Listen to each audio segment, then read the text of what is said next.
From the faded red sun of the time machine to the cold entropy of far future galaxies, the idea of Earth and the universe itself winding down has fascinated generations of writers and thinkers. These stories, known collectively as the Dying Earth subgenre, are not just about the physical decline of the world, but about the emotional, philosophical, and existential implications of that decline. What does it mean to live in the twilight of existence? What kind of life can persist at the end of all things? And what does this tell us about our anxieties in the present? The very foundation of the Dying Earth genre arguably begins with H.G. Wells' The Time Machine, published in 1895. While most people remember the Eloi and the Morlocks as the centerpiece of that novel, it's the final chapters that take us to the true edge of time. The time traveller journeys millions of years into the future, where the Earth is cold, the sun has swollen and reddened, and life is reduced to sluggish, limpet-like creatures clinging to survival. This chilling sequence was groundbreaking at the time. It wasn't just that life had changed, but that it had regressed. Evolution, Wells suggested, was not a one-way escalator toward progress. Civilizations could fall, intelligence could fade, and Earth could return to an alien wilderness.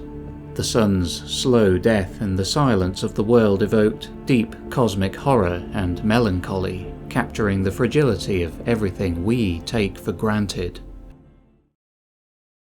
Around half a century later, Jack Vance gave the genre its name with his Dying Earth stories. Beginning in 1950, Vance's tales depicted an Earth so ancient that even the laws of physics seem frayed.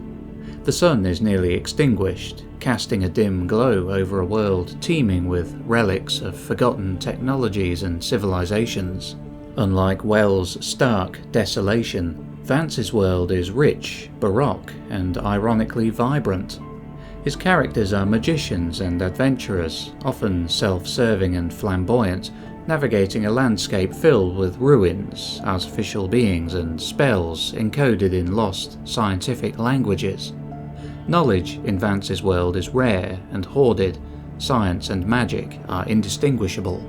Vance embraced the idea that the final days of Earth might not be quiet, but filled with desperate exuberance. His work laid the template for many future Dying Earth stories, a blend of melancholy, satire, and the tragicomic spectacle of a fading world trying to remember who it once was. Published in the 1980s, Gene Wolfe's The Book of the New Sun is often considered one of the greatest achievements of speculative fiction. It takes place on Earth, spelled U-R-T-H, a far future Earth where the sun is dying and society has regressed into a medieval-like state, though artifacts and remnants of advanced technology remain.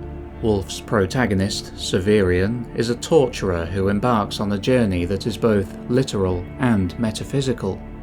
The series is layered with symbolism, theological allegory, and unreliable narration. Wolfe never overtly explains the state of the world. Instead, he reveals it gradually through inference, memory, and myth. In Wolfe's vision, the decay of the world is not just physical but spiritual and intellectual. But his world is not without hope. Themes of rebirth, resurrection, and the potential for a new sun, literal and metaphorical, suggest that even in the twilight of existence, transformation is possible. The dying Earth, in Wolfe's hands, becomes not just an end, but a crucible for profound change. Clark Ashton Smith, a contemporary of H.P. Lovecraft and Robert E. Howard, contributed significantly to the Dying Earth tradition with his Zothique cycle. Set on Earth's final continent under a darkened sun, the Zothique stories are dripping with necromantic dread and baroque decadence. Zothique is a place where sorcery has returned, the dead walk, and ancient gods stir in forgotten temples. The civilizations that remain are cruel, exotic, and in decline. Smith's language is ornate and poetic, creating an atmosphere of romantic decay. Unlike Vance's ironic tone or Wolfe's spiritual depth, Smith's approach is funereal, a long, wistful farewell to Earth and its former glories. Smith's stories are as much about the passage of memory as they are about the passage of time. History becomes myth, myth becomes ritual, and ritual becomes madness. In this way, Zothique isn't just a setting, but a state of mind, an eternal dusk where beauty and doom are intertwined. The dying Earth concept has inspired many other writers across different eras and cycles. C.J. Cherryh's Sunfall presents a series of linked stories set in the final cities of Earth, each sheltering under a dome and ruled by strange, failing orders. Her work captures the claustrophobia of a world where the sky itself is untrustworthy. Brian Aldiss's Hothouse flips the concept by depicting a future Earth locked to the sun, where plants have taken over and humans have devolved into tiny, monkey-like beings. Aldiss's world is not cold and dark, but teeming and feral, yet still unmistakably terminal. Stephen Baxter's Zothique sequence stretches the idea to a cosmic scale, imagining not just Earth, but the entire universe, nearing heat death. Humanity becomes a flicker amid the vast entropic decay of the cosmos, waging futile wars against forces far beyond comprehension. And writers like Matthew Hughes have carried on the baroque, ironic tone of Vance, showing that, even in its final days, Earth can still be whimsical, petty, and human. The dying Earth subgenre taps into some of the deepest fears and fascinations in human psychology. It addresses entropy not just as a physical reality, but as a metaphor for aging, forgetting, and being forgotten. Civilizations rise and fall. Knowledge becomes legend. Monuments crumble. Even the stars themselves dim. And yet within these stories we find a strange beauty. The worlds are often more vivid because they are ending. Characters cling to meaning, even when surrounded by decay. They seek love, legacy, or transcendence in the shadow of annihilation.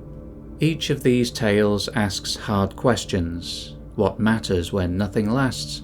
Can anything be permanent in a universe defined by change? And is it possible that the end itself has value, as a moment of reflection or distillation of grace?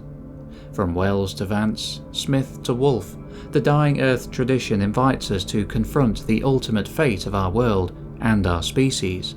But far from being nihilistic, many of these stories are deeply human.